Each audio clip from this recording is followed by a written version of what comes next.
Graça e paz, irmãos. Deus abençoe sua vida. Eu sou o pastor Éder Castanha, diretor e professor do Centro de Ensino Teológico Alfa. Como vocês estão? Tudo bem? Bom, hoje nós estamos iniciando a nossa imersão escatológica. Sim, a nossa primeira aula sobre imersão escatológica.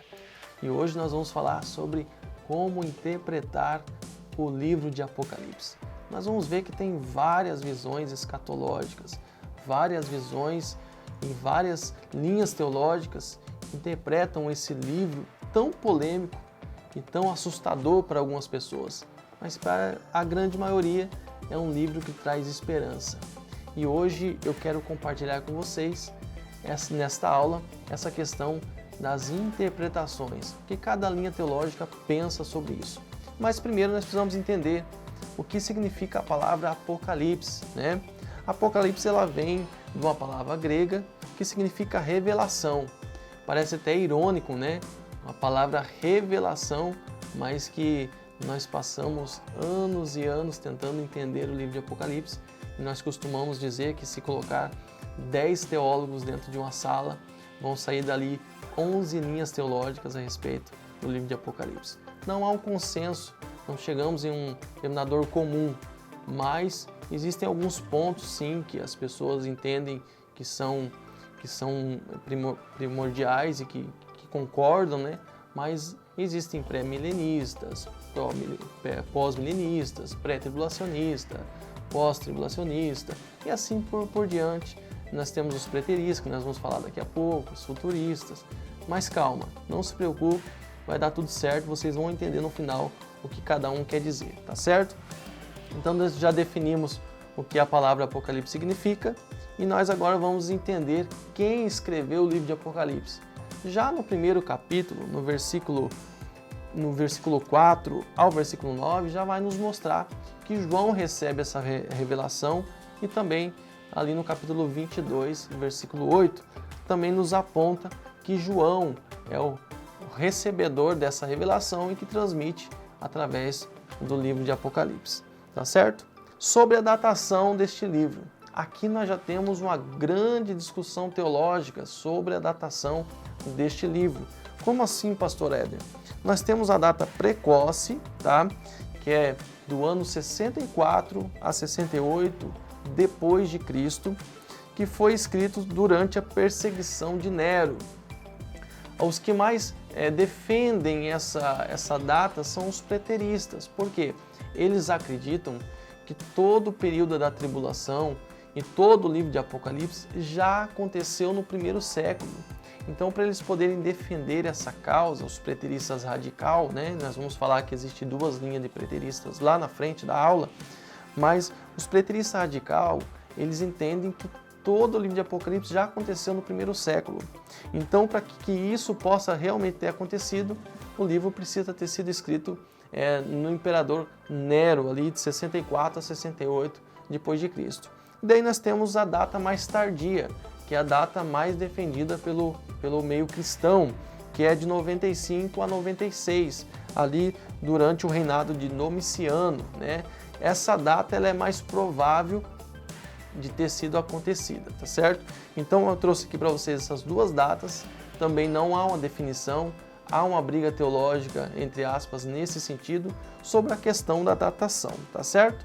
E agora nós vamos falar sobre interpretação deste livro. É importante você fazer uma boa hermenêutica, analisar o texto, o contexto, usar as ferramentas da hermenêutica. Por exemplo, temos a exegese. A exegese é uma ferramenta muito interessante, que você tira do texto para fora. Ou seja, nós entendemos que a palavra de Deus, o texto, a voz de Deus, ela emana do texto, ela sai do texto, ela ministra ao coração da pessoa que está lendo ali o texto. Então isso é uma exegese, quando você está lendo o texto e o texto começa a falar com você, e você começa a tirar de dentro do texto o que ele quer dizer. Mas, em contrapartida, precisamos ter cuidado com a exegese. Parece uma palavra parecida com a outra, mas a exegese, você coloca dentro do texto aquilo que o texto não quer dizer. Então é muito preocupante isso, quando você coloca dentro do texto aquilo que ele não quer dizer. Por exemplo, Quando nós vemos Paulo falando à igreja, falando nas suas cartas, sobre a questão que a letra mata, mas o Espírito vivifica, aqui nós temos um erro de interpretação que muitas igrejas têm até o dia de hoje, né? A letra mata, mas o Espírito vivifica. Aí eles têm aquela cultura que não deve estudar teologia, que não deve estudar a palavra, e cria-se essa cultura errônea sobre a questão de estudar a palavra. Mas se nós pegarmos o contexto disso e começarmos a analisar claramente o que o texto está querendo dizer, Paulo não está se referindo aqui a você deixar de estudar as Sagradas Escrituras, a você deixar de estudar o texto sagrado ou até mesmo livros que remetem à teologia. Por quê?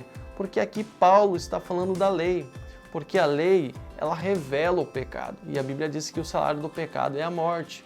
Então, se a lei revela o pecado e o pecado traz a morte espiritual, Paulo está dizendo aqui a palavra não é essa palavra, a questão de deixar de estudar, é a questão da lei. Ele está apontando, a lei mata, a lei mostra o pecado, a lei mostra o erro, mas o Espírito vivifica e através do Espírito temos uma nova vida em Cristo Jesus.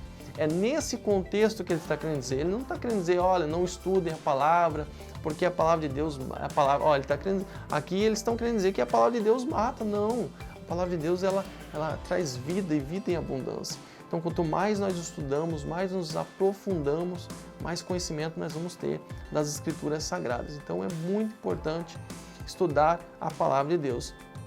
Até quero deixar aqui uma dica para você que quer se aprofundar nos estudos teológicos. Nós temos também vários cursos teológicos, nós temos um ensino à distância para você que tem dificuldade de fazer um curso presencial.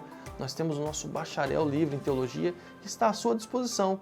Para você que depois quer saber um pouquinho mais, me procura aqui nos comentários ou até mesmo no direct lá do nosso Teologia Seta, lá no Instagram, tá certo? Eu vou dar maiores informações para você que precisar e querer se aprofundar um pouquinho mais e estudar um pouquinho mais sobre as Escrituras Sagradas. Então é muito importante você ter esse entendimento do que é exegese e do que é exegese. Até porque o apóstolo Paulo mesmo disse a Timóteo, né? Traga para mim a minha capa e os meus pergaminhos. Ou seja, ele queria suprir a sua necessidade física do frio e também queria suprir a sua necessidade de ter o entendimento, estudar a palavra. Então isso é muito importante, você cair logo por terra esse preconceito de estudar teologia, tá certo? Mas foi só um exemplo de exegese e exegese, tá certo? Então aqui nós vamos agora nos aprofundar nas linhas teológicas, nas linhas, no que cada uma pensa sobre a questão da escatologia bíblica. E vamos iniciar aqui com os preteristas, tá certo? Preterista, aí nós vamos para os historicistas, nós vamos para os idealistas e por último os futuristas, tá certo? E também temos aqui os ecléticos, tá? E depois nós vamos se aprofundar um pouquinho mais sobre cada um, tá? Preterista significa passado, né? Ela significa passado, aquilo que já foi, ou seja, todo preterista, ele relaciona a profecia de Apocalipse, os preteristas radical, tudo aconteceu ali no primeiro século. E daí nós temos o parcial. Pastor, como assim o radical e o parcial? O radical tudo, o Apocalipse inteiro já aconteceu no primeiro século. Já os parciais, que é a que tem mais crescimento no nosso meio hoje em dia, ela acredita que o Apocalipse aconteceu até o capítulo 19, no primeiro século, perseguição da igreja, Nero, denunciando, tudo isso foi a grande tribulação. No capítulo 19 em diante, eles acreditam sim que nós ainda vamos viver arrebatamento da igreja, o milênio, tudo isso eles acreditam que vai acontecer. Então esse é o preterista parcial, que eles entendem que no capítulo 19 em diante, isso realmente ainda vai acontecer, tá certo? Inclusive os preteristas parciais condenam os radicais, acreditam até que seja um pouco herético, uma heresia deles acharem que todo o livro de Apocalipse já aconteceu ali no primeiro século, tá certo? E daí nós temos os historicistas, que tentam colocar dentro da história da humanidade, da história da igreja, períodos do Apocalipse. colocando dentro da história da igreja alguns períodos que eles vão encaixando para acontecer o Apocalipse. E essa é a visão historicista. Eles procuram encaixar os acontecimentos previstos em várias épocas da história, né? Essa é a visão historicista, né? Então tem que tomar muito cuidado com essa visão também, ver os pós e os contras. E eu estou trazendo todas essas visões para vocês aqui, pessoal, para vocês saírem dessa aula, anotarem cada nome que eu estou dizendo: historicista, preterista, idealista, eclético, futurista, e vocês se aprofundarem. Essa é a ideia, saírem daqui com sede de se aprofundar e estudar cada visão. Então eu estou trazendo aqui somente alguns lampejos de cada linha teológica, tá certo? Nós temos também o idealista, que é o idealismo, né? Não encontra no Apocalipse nenhuma ligação de fatos históricos, né? Ali, para os idealistas, o livro apresenta uma descrição simbólica, somente simbólica, entre o bem e o mal, ou seja, uma batalha entre o bem e o mal sempre acontecendo e que não aplica em nenhum momento da história. Essa é a visão idealista, né? Que acredita nessa situação aí, que é tudo entre bem e o mal, não, ali é tudo simbólico, nada vai acontecer. Essa é a visão idealista, que também você pode se aprofundar um pouquinho mais e entender essa visão. A visão futurista é uma visão que acredita que o livro de Apocalipse vai acontecer no futuro. Alguns futuristas acreditam que até o capítulo 4 também já aconteceu, haja vista que as cartas foram direcionadas a igrejas literais, igrejas físicas. Então acreditam alguns futuristas que do capítulo 4, todo o momento da grande tribulação, a volta de Cristo, arrebatamento, anticristo, toda aquela situação do capítulo 4 em diante, ainda vai acontecer no futuro. Essa é a visão futurista. Eu quero compartilhar com vocês aqui na tela uma imagem muito interessante sobre essa visão. Esse quadro que eu trouxe para vocês entenderem um pouquinho melhor através deste quadro. A visão preterista está ali em vermelho, mostrando que tudo aconteceu no primeiro século, tá? Essa é a visão preterista. Daí nós vamos ver, nós estamos vendo ali Cristo, a cruz simbolizando o Cristo crucificado. Então começa o primeiro século, ali a partir da crucificação de Cristo, e que fica limitado ao primeiro século, essa visão apocalíptica. Já os futuristas, nós temos ali a linha traçada, e nós vamos ver que ela começa ali a partir do futuro, né? Nós estamos vivendo a dispensação da graça, segundo os futuristas, e depois o livro de Apocalipse, do capítulo 4 em diante, é tudo para o futuro, né? A grande tribulação, o milênio e assim por diante. Nós temos ali os historicistas, que pega desde a morte de Cristo a ressurreição e vai colocando dentro da história os lampejos do Apocalipse, alguns momentos do Apocalipse dentro da própria história. Daí nós vamos ver ali embaixo os idealistas, que não colocam em momento algum da história o Apocalipse, simplesmente é uma batalha entre o bem e o mal que sempre ocorreu e sempre vai acontecer. E os ecléticos, pastor Éden, que o senhor havia comentado, é aqueles que acreditam um pouquinho de tudo. Ele concorda com o preterista, ele concorda com o futurista, ele concorda com o historicista, ele concorda com o idealista, ou seja, para ele está tudo bem, tá certo? Pessoal, essas são as visões sobre a escatologia, sobre algumas visões teológicas, tá certo? Que eu trouxe para vocês aqui.